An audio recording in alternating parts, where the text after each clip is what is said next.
नमस्कार दोस्तों, मैं सिद्धांत ओलंपिक स्टडी में आपका स्वागत है। दोस्तों, आज हम पढ़ने वाले हैं उत्तर प्रदेश राजस्व विभाग के बारे में। यहाँ से क्वेश्चन अक्सर एग्ज़ाम में पूछ लिया जाता है क्योंकि ये डायरेक्ट आपके प्रोफेशन से रिलेट करने वाला है। जिस चीज़ की आप तैयारी कर रहे हो ये डायरेक्ट उसी से रिलेट कर सकता है, उसी से रिलेट करता है फ़िलहाल। ठीक है, अब इसमें जो राजस्व विभाग है, इसमें देखिए इसके अंतर्गत हम क्या क्या चीज़ें पढ़ेंगे आज इस सेशन में। आज हम देखने वाले हैं राजस्व परिषद, चकबंदी आयुक्त, राहत आयुक्त, निदेशक भूमि अध्यप्ति और इसके प्रमुख संपादक, प्लस लास्ट में ज़िला गजेटियर क्या होता है, इसको हम देखने वाले हैं। तो बहुत बड़ा सेशन नहीं होगा, आप लोग परेशान मत होइए कि बहुत बड़ा सेशन है, ऐसा कुछ नहीं है। जो इम्पोर्टेंट चीज़ें हैं, जैसा कि आपको पता है कि यहाँ पे हम वही कवर करेंगे। आपको पता है कि अगर आप इतिहास पढ़ने बैठोगे हर एक चीज़ का तो बहुत है, इसके अनुभाग हैं, अनुभाग के अंदर कई सारे सब टाइटल हैं, बहुत लंबा हो जाएगा अगर आप डिटेल में करोगे। लेकिन अगर आप एग्ज़ाम ओरिएंटेड पढ़ोगे तो चीज़ें बहुत शॉर्ट में निपट जाएंगी और आपके एग्ज़ाम में क्वेश्चन जो आना है वो यहीं से आना है, इसके बाहर वैसे नहीं आना है। अगर आएगा भी तो 10 में एक क्वेश्चन कभी अगर उसको हार्ड देना होगा तो भल से वो कोई बुक से उठा के दे दे। कहीं कॉम्प्लेक्स क्वेश्चन अगर उसको देना होगा कि हाँ ये क्वेश्चन जाए, कठिन क्वेश्चन जाए, तो वो अलग चीज़ हो जाता है। अदरवाइज़ जो इंपॉर्टेंट चीज़ें हैं वो हम इस वीडियो सेशन में ज़रूर देखने वाले हैं। तो आप लोग वीडियो सेशन को लास्ट तक देख लीजिएगा। रिक्वेस्ट है यार, तुम लोग वीडियो सेशन को लास्ट तक देखते ही नहीं हो। पहली बात तो 1 घंटे 2 घंटे तो व्यूज़ जाता है, मतलब टोटल 100 लोग देख रहे हैं तो 1 घंटे 2 घंटे जा रहा है। मतलब जो लोग देख रहे हैं वो भी पूरा देखते नहीं है। पता नहीं क्या ये वीडियो सेशन आपको इंपॉर्टेंट नहीं लगता है या फिर आपका सब कुछ कंप्लीट है, ये मुझे समझ में नहीं आ रहा है फिलहाल। चलिए ठीक है, उसका क्या है, अपना वीडियो सेशन हम स्टार्ट करने जा रहे हैं। देखिए पहले हम देखते हैं राजस्व परिषद क्या होता है। राजस्व परिषद के बारे में हम यहाँ पे डिटेल में क्या थोड़ा सा देखेंगे। राजस्व परिषद की जो स्थापना हुई थी ये 1831 में हुई थी। 1831 में इसकी स्थापना हुई थी और जो इसका केंद्र है, इंस्टीट्यूट है, ये है प्रयागराज में। ठीक है, और राजस्व परिषद को हम 2 पार्ट में अगेन कैटेगराइज्ड कर सकते हैं, डिवाइड कर सकते हैं। राजस्व परिषद को एक में हम करते हैं प्रशासनिक शाखा और दूसरे में करते हैं हम न्यायिक शाखा। बहुत बच्चे कहेंगे सर छोटा आ रहा है। अच्छा यार देखो, मैं कभी कभी बच्चा बोलता हूँ, बच्चा बोलने की मेरी आदत इसीलिए है, मैं आपको आज थोड़ा सा बता दूँ, क्योंकि मैं क्लास लेता हूँ, बच्चों को पढ़ाता हूँ, इंटरमीडिएट तक के बच्चों को पढ़ाता हूँ, प्लस मैंने कई सारे मैथ्स के लेक्चर लिए हुए जो आपके कंपटीशन एग्ज़ाम होते हैं वहाँ कोचिंग में मैंने पढ़ाया हुआ है। तो वहाँ पे मैं बच्चा ही कह के बोलता था सभी लोगों को। मुझसे बड़े भी होते थे, मुझसे छोटे भी होते थे। हालांकि आप इतना समझ के चलिए कि मैं आपसे लगभग बड़ा ही होऊंगा, 80% बच्चों से लगभग मैं बड़ा ही होऊंगा। तो फिलहाल तो मेरे लिए आप बच्चे ही हो, है ना। चलिए दोस्तों, दोस्त हो, बच्चे हो, भाई हो, सब कुछ हो। चलिए इसको जो मैंने डिवाइड किया है ये प्रशासनिक शाखा में और न्यायिक शाखा में डिवाइड किया है। प्रशासनिक शाखा का जो मेन ब्रांच है ये है लखनऊ में। इसके अंतर्गत हम भू अभिलेख, बंदोबस्त और मालगुजारी को देखते हैं। एंड जो इसकी न्यायिक शाखा है, इसका जो केंद्र है, इसका जो ब्रांच है ये है इलाहाबाद में। ठीक है, तो हमने देखा राजस्व परिषद को हमने 2 पार्ट में बांटा है। एक में हमने किया है प्रशासनिक शाखा और दूसरे में किया है न्यायिक शाखा। प्रशासनिक आपका लखनऊ में है और न्यायिक आपका इलाहाबाद में है। ठीक, अभी एक चीज़ और आप जान लीजिए कि राजस्व परिषद राजस्व प्रशासन का यह महत्वपूर्ण विभाग है। राजस्व परिषद कोई आदमी नहीं है, ये एक तरह से विभाग है। अब विभाग बनाया जाता है, इसके कुछ नियम कानून होते हैं, इसी के अंदर फिर लोगों को बांट दिया जाता है कि हाँ भाई तुम्हारा ये काम है और तुम्हारा ये काम है। तो ये एक तरह से कभी अगर यहाँ पे विभाग लिख देगा या फिर परिषद लिख देगा तो इससे आप कंफ्यूज नहीं होगे। यह एक तरह से नियम और कानून का एक विभाग है और इसी के अंतर्गत लोगों को बांटा गया कि हाँ ये आप ये काम करो, आप ये काम करो। इसी के अंतर्गत सभी लोग आते हैं, अपना अपना काम करते हैं। ठीक है, तो थोड़ा सा यहाँ हम डिटेल कर दें कि प्रशासनिक शाखा के अंतर्गत हम क्या करते हैं। तो प्रशासनिक शाखा के अंतर्गत हम मालगुजारी की जो प्रॉब्लम होती है उसको देखते हैं। अन्य देय वसूली है, भू अभिलेख का रख रखाव है, भूमि अर्जन है, मतलब किस तरह से कोई भूमि को लेता है, खरीदता है ना, और बंदोबस्त वगैरह की जो प्रॉब्लम्स होती हैं, इसके जो नियम कानून होते हैं उसको हम यहाँ पे देखते हैं। तो इसके अंतर्गत जो काम है ये है मालगुजारी, अन्य देय वसूली, भू अभिलेख, रख रखाव, भूमि अर्जन और बंदोबस्त। ये काम है प्रशासनिक शाखा का। ठीक है, अब आते हैं न्यायिक शाखा का। अब जब इतना काम हो रहा है तो ये सारा का सारा काम आराम से तो हो नहीं जाएगा, कहीं लेन देन में गड़बड़ हो गया, किसी ने ज़्यादा ज़मीन लिखवा लिया, किसी ने बोलते नहीं कि 1 फीट किसी का कब्जा कर लिया। तो ये सारी जो प्रॉब्लम आएगी, जो प्रॉब्लम का निवारण होगा, ये न्यायिक शाखा के अंतर्गत होगा। ठीक है, तो यहाँ पे हम क्या करेंगे, अपील करेंगे, भाई हमारी ये प्रॉब्लम आ गई है, अपील देंगे, निगरानी करेंगे, पुनर्विलोकन करेंगे। ये सारी चीज़ें हम न्यायिक शाखा के अंतर्गत करते हैं। तो हमने जान लिया कि राजस्व परिषद के अंतर्गत 2 चीज़ें होती हैं, प्रशासनिक शाखा, न्यायिक शाखा। दोनों, प्रशासनिक आपका लखनऊ में है, न्यायिक आपका इलाहाबाद में है। प्रशासनिक की प्रशासनिक का ये काम है और न्यायिक का ये काम है। अब हम देखते हैं राजस्व परिषद का संगठन। अभी जो हमने देखा यहाँ पे, ये चीज़ आप देख रहे हो, इसका संगठन अब हम देखने जा रहे हैं कि ये कैसे कैसे बनता है, कहाँ कहाँ पे चीज़ों को कैसे कैसे डिवाइड किया गया है। देखिए, जो राजस्व परिषद का संगठन है, इसको संगठित करने के लिए कई पार्ट में इसको डिवाइड किया गया है। अभी इसका एक अध्यक्ष होता है, राजस्व परिषद संगठन का एक मेन अध्यक्ष होता है, और इसके बाद में इसको 2 पार्ट में कैटेगराइज्ड किया गया है, जैसा कि आप यहाँ पे देख रहे होगे। थोड़ा सा मैं आपको जूम करके दिखाता हूँ। एक है इसको जो कैटेगराइज्ड किया गया है, इसको देखिए ध्यान से, इसको 2 प्रशासनिक सदस्य के रूप में डिवाइड किया गया है, और यहाँ पे 7 न्यायिक सदस्य के रूप में डिवाइड किया गया है। ठीक, तो 2 प्रशासनिक सदस्य जो कि इलाहाबाद से संबद्ध हैं, और जो 7 न्यायिक सदस्य हैं ये लखनऊ से संबद्ध हैं। अभी इसमें क्या है, इसको डिवाइड किया गया है। अगेन इसको अब हम आगे बढ़ते हैं एक स्टेप। तो इसके नीचे होते हैं मंडलायुक्त, और मंडलायुक्त के नीचे होते हैं अपर मंडलायुक्त, अपर मंडलायुक्त के नीचे होते हैं जिलाधिकारी। ठीक, यानी कि आप देख रहे होगे कि ये प्रशासनिक शाखा राजस्व परिषद का कहाँ कहाँ से आ रहा है। राजस्व परिषद, इसके बाद में इसके अध्यक्ष, और अध्यक्ष को हम 2 पार्ट में डिवाइड किए थे, ये इधर चले गए, और ये 7 न्यायिक सदस्य वाला मैटर इधर आ रहा है। और इसमें मंडलायुक्त हो गए, अपर मंडलायुक्त हैं, ये सहायतार्थ होते हैं इनकी सहायता करने के लिए। फिर जिलाधिकारी होते हैं, अपर जिलाधिकारी होते हैं, ये इनकी सहायता के लिए होते हैं। इसके बाद में हमारे उप जिलाधिकारी होते हैं, जिनको हम SDM बोलते हैं। ठीक है, और उप जिलाधिकारी के बाद में तहसीलदार, एंड इसके बाद में नायब तहसीलदार, इसके बाद में राजस्व निरीक्षक, एंड फाइनली लेखपाल, जिसकी आप तैयारी कर रहे हो। ठीक है, देखिए मैंने एक चीज़ अपने जीवन में देखा है, लोग स्टार्टिंग में इसकी तैयारी करना स्टार्ट करते हैं, नहीं होता है, फिर वो SDM पे आते हैं, फिर फाइनली करते करते करते करते उनका इतिहास ये बन जाता है कि फाइनली वो लेखपाल का फॉर्म डालते हैं।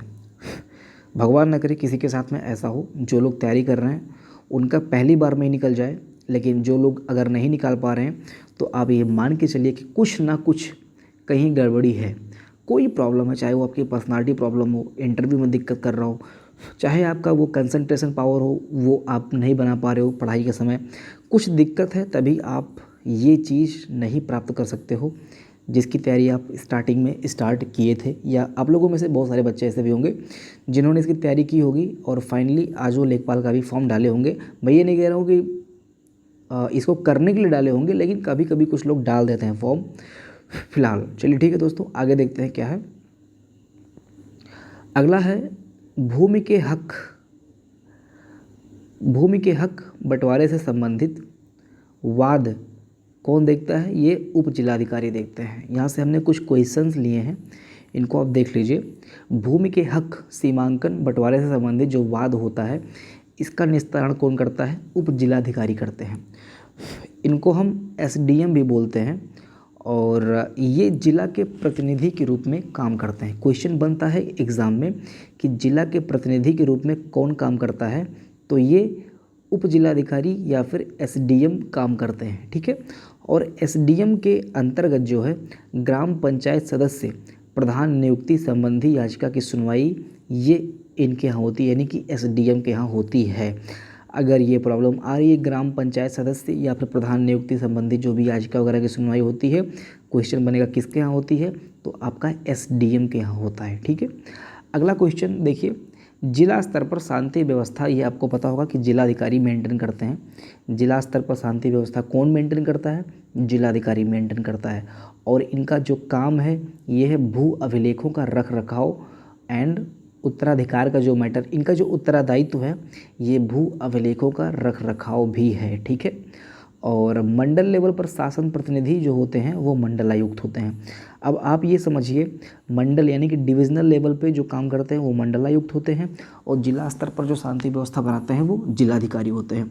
आप ये जान के चलिए कि मंडल के अंदर कई जिले होते हैं, यानी कि मंडल बड़ा होता है। ठीक, अगला क्वेश्चन बनता है एग्जाम में, राजा टोडरमल भू लेख प्रशिक्षण एवं सर्वेक्षण संस्थान कहाँ पे है? राजा टोडरमल भूलेख प्रशिक्षण एवं सर्वेक्षण संस्थान आपका हरदोई में है। इम्पॉर्टेंट क्वेश्चन है, बन सकता है, बहुत लोग शायद स्किप कर दें इसको, लेकिन आप लोग ध्यान दीजिए कहाँ पे है, हरदोई में है। अगला क्वेश्चन है, अतिक्रमण भूमि कब्जेदार को बेदखल करना, ये किसका काम है? तहसीलदार का काम है।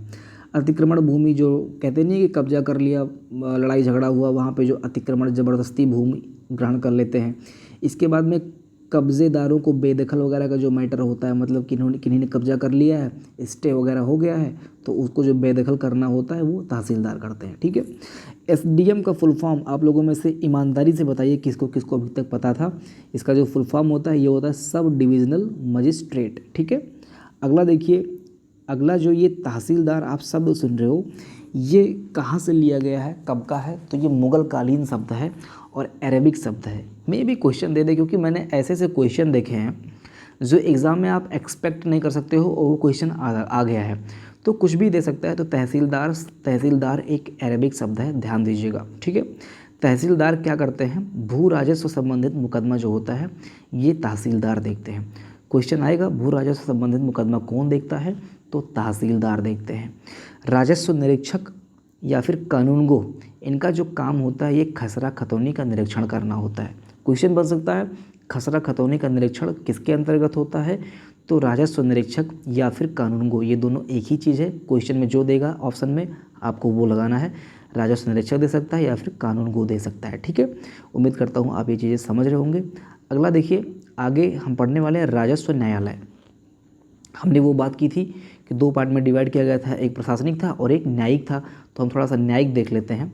आप ये समझिए कि राजस्व न्यायालय उत्तर प्रदेश में जो टोटल राजस्व न्यायालय हैं ये हैं 2333। ठीक है, इंपॉर्टेंट है, देख लीजिए, 2333 राजस्व न्यायालय टोटल हैं। ठीक है, और इनका जो काम है ये है मालिकाना हक नामांतरण का मतलब कोई ज़मीन किसी का है, ये बेच रहा है इनको, तो इनका नामांतरण यानी कि नाम को हस्तांतरित करना या फिर नाम यहाँ से वहाँ करना।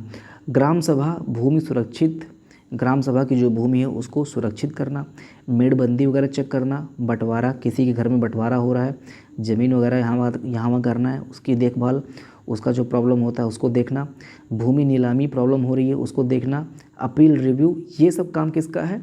ये सब काम राजस्व न्यायालय के अंतर्गत आता है। आपको बस इतना जानना है। ठीक है, तो ये राजस्व न्यायालय है, 2333 राजस्व न्यायालय हमारे उत्तर प्रदेश में हैं। ठीक है, आगे बढ़ते हैं। अगला है चकबंदी विभाग। ठीक, चकबंदी विभाग से आपको क्या चीज़ें जाननी है, देख लीजिए। राजस्व विभाग के अधीन दूसरा प्रमुख विभाग कौन है? चकबंदी विभाग। मोस्ट इम्पॉर्टेंट, राजस्व विभाग के अधीन दूसरा प्रमुख विभाग चकबंदी विभाग है। चकबंदी का नाम से आपको पता होगा, गांव वगैरह में चकबंदी होती है। जब चकबंदी होती है तो जो जिम्मेदार गार्जियन होते हैं वो खेतों में उपस्थित होते हैं ताकि उनकी चकबंदी के माध्यम से खेत को यहाँ वहाँ कर दिया जाए। तो ये इनका जो काम होता है ये खातेदारों की बिखरी जोतों को एकत्रित करना होता है। जैसा कि मैंने बताया, इनका खेत यहाँ है, काट के यहाँ फेंक देंगे तो वो बंदा दूर हो जाएगा, मतलब घर से उसका दूर हो जाएगा। तो ये सारी चीज़ें जो होती हैं ये चकबंदी विभाग के अंतर्गत होती हैं। इनका काम है खातेदारों की बिखरी जोतों को एकत्रित करना। लेकिन गांव में क्या होता है, ये अलग करके दूर भेजना ज़्यादा होता है, मैंने इस चीज़ को देखा है। इकट्ठा करना इनका काम है, भाई दूर दूर अगर खेत है तो उसको इकट्ठा कर दो। हालांकि ये भी चीज़ें होती हैं, ऐसी बात नहीं है, लेकिन गांव में जिसका चलता है उसी की बात मानी जाती है। तो किसी का कभी कभी दूर भी कर देते हैं ये लोग। चलिए आगे का देखते हैं क्या है। साझेदारों की जोतों का निर्धारित करना, मतलब अगर कोई साझेदार है, कितना किसका पार्ट है वो उसको निर्धारित करते हैं। और इसके बाद में आप ये समझिए, यहाँ पे लिखा हुआ खातेदारों की जोतों का निर्धारित % कटौती करके उसके विभिन्न सार्वजनिक उद्देश्यों के लिए आरक्षित करना। ठीक है, किसी किसी के ज़मीन को अपने हिसाब से वो कटौती करते हैं और उनका जो अन्य काम है उसमें उसको लगा देते हैं, इसका मतलब यही है। ठीक है, तो ये भी क्वेश्चन बन सकता है कि निम्नलिखित में से चकबंदी लेखपाल का कौन सा काम है। तो एक तो खातेदारों की बिखरी जोतों को एकत्रित करना, और दूसरा ये भी है, बहुत कम लोग इसको जानेंगे, खातेदारों की जोतों का निर्धारित परसेंट से कटौती करके। जैसे ये किसी की ज़मीन है, इसका इतना काट लेंगे ये लोग, और ये इसका यूज सार्वजनिक स्थानों पे, जैसे लैट्रिन वगैरह का कोई योजना आ रहा है वहाँ पे, या फिर कुछ भी संबंधित, जैसे कोई अगर आपको सुविधा दे रहा है, गवर्नमेंट सुविधा मिल रही है, तो उसमें उस ज़मीन को इंक्लूड कर देंगे।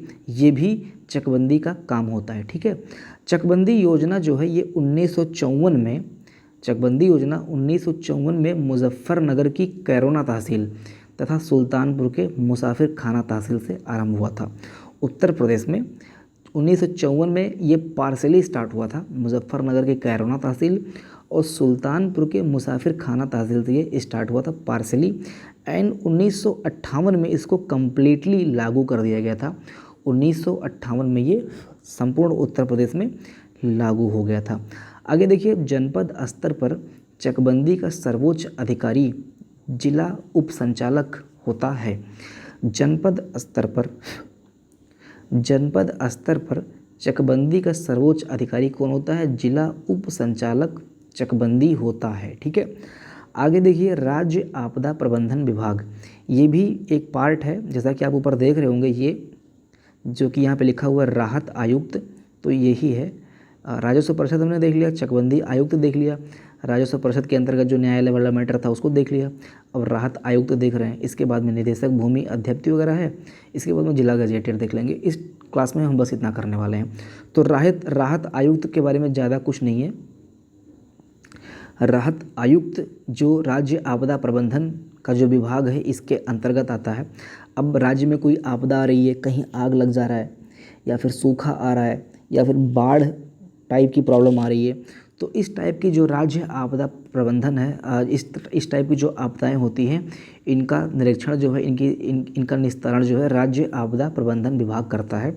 देखिए ज़रा यहाँ पे क्या लिखा हुआ है, राजस्व विभाग के अधीन वर्क करता है। ये किसके अंतर्गत काम करता है? तो राजस्व विभाग के अधीन वर्क करता है, और इसका जो विभाग प्रमुख होता है इसको हम बोलते हैं राहत आयुक्त। ठीक है, इसका जो विभाग प्रमुख है इस राज्य आपदा प्रबंधन का, इसको बोलते हैं राहत आयुक्त। ठीक है, अच्छा, उत्तर प्रदेश में जो सबसे ज़्यादा आपदा आती है वो बाढ़ की आती है। ध्यान दीजिएगा, क्वेश्चन बन सकता है, निम्नलिखित आपदाओं को आप क्रम में लगाइए। तो सबसे ज़्यादा जो प्रॉब्लम आती है वो बाढ़ की आती है, इसके बाद में सूखा की आती है, इसके बाद में आगजनी की आती है, मतलब आग लगता है, और भूकंप यहाँ पे कम आता है। उत्तर प्रदेश में भूकंप बहुत कम आता है। ठीक है, अब जैसा कि यहाँ पे देखिए, यूपी में कुल अनाज का 25% उत्पादन, पूरे देश में जो है कुल अनाज का 25% उत्पादन कहाँ पे होता है? यूपी में होता है। यानी कि अगर यूपी में ये प्रॉब्लम्स आ रही हैं तो ये ढेर सारा एरिया प्रभावित होगा। यानी कि 25% जब अनाज उत्पादन यूपी से हो रहा है तो काफ़ी ज़्यादा प्रभाव पड़ जाएगा। अगर ये प्रॉब्लम्स आ रही हैं, ढेर सारी प्रॉब्लम्स आ रही हैं, तो इसका निस्तारण करना बहुत ज़रूरी है। और यहाँ की एक चीज़ देखिए, आपकी 1/3 भाग जो है ये मानसूनी वर्षा पर भी निर्भर करती है। खेती में 1/3 भाग मानसूनी वर्षा पर निर्भर करती है। यानी कि अगर बारिश भी ना हुई तो ये प्रॉब्लम आ जाती है, और काफ़ी ज़्यादा अन्न उत्पादन परसेंटेज पे प्रभाव पड़ता है। ठीक है, एक अगला है, देख लीजिए, जो लास्ट वाला वो मैंने बताया था, गजेटियर्स विभाग जो था, इसका जो मेन काम है, इसके जो विभागाध्यक्ष होते हैं ये जिला गजेटियर्स होते हैं।